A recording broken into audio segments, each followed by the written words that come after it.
ನೀವು ಹುಟ್ಟಾಗಿಂದನೂ ನಿಮ್ಮ ಹಳ್ಳಿಯಲ್ಲೇ ಇದ್ರಾ? ಚಿಕ್ಕವರಿದ್ದಾಗ್ಲೂ ನಮ್ಮ ಊರಿಗೆ ಬರ್ಲಿಲ್ವಾ? ಊರ್ ಜಾತ್ರೆಗೂ ಬರ್ಲಿಲ್ವಾ? ನಾನು ನಮ್ಮ ಹಳ್ಳಿ ಬಿಟ್ಟು ಇನ್ಯಾವ ಹಳ್ಳಿಗೂ ಹೋಗೇ ಇಲ್ಲ. ಮತ್ತೆ ನಾನು ಎಲ್ಲಿ ನಿಮ್ಮನ್ನು ನೋಡ್ದೆ? ಕೈಲಾಸದಲ್ಲಿ.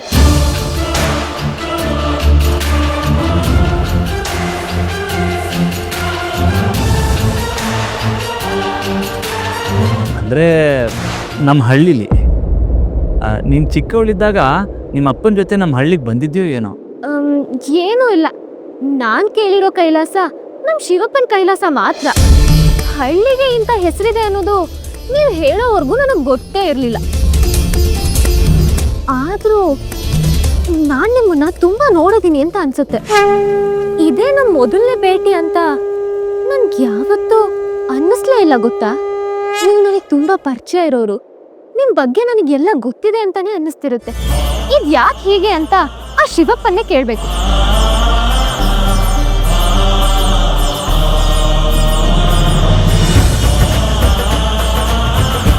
ಬಂಧಗಳು ಕೇವಲ ಒಂದೇ ಜನ್ಮದಲ್ಲ ಅಂಬ.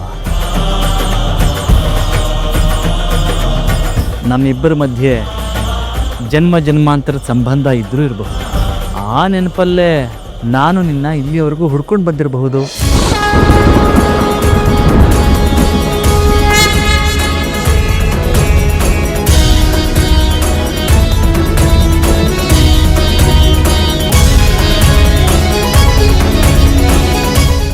ನಾನು ನಿಮ್ಗೇನೋ ಹೇಳ್ತೀನಿ, ಕೇಳದ್ಮೇಲೆ ನೀವು ನಗ್ಬಾರ್ದು.